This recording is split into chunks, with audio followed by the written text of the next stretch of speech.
In this video, I'm going to show you how to convert your table into a chart in Canva.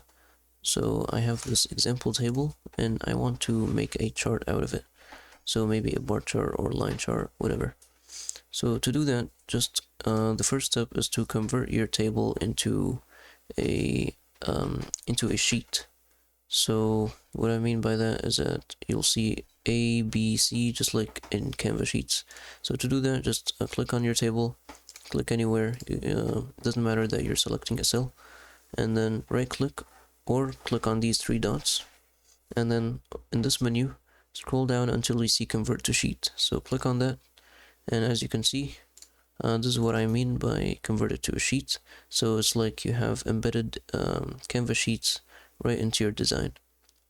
So now that's the first step done to actually convert this into a chart.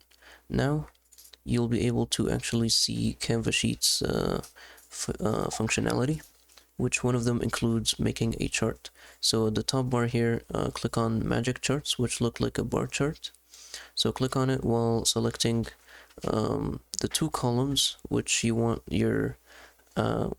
to be your X and Y axes, which are like these X and Y axes. So I want the month and the sales to be my X and Y axes, because I unfortunately can't I can't select all three columns, which is my whole table, because it still just displays two columns only. So just select two of your columns of your table, and then click on Magic Charts, and then this will pop up.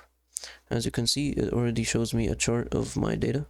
So it shows the month at the bottom, and then it shows the sales here as the y-axis, and it looks like it's increasing. And you can switch this to another chart, like an area chart.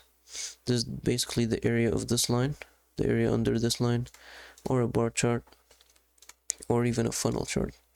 I'm just going to choose a bar chart for this example. So once you chose your chart, just click on the chart itself, and as you can see, it just got pasted here. And now you can choose, you can edit it however you want by using the edit tool and change things up. And that's how you can convert your table into a bar chart or any chart in Canva. If you found this video helpful, please don't forget to like and subscribe.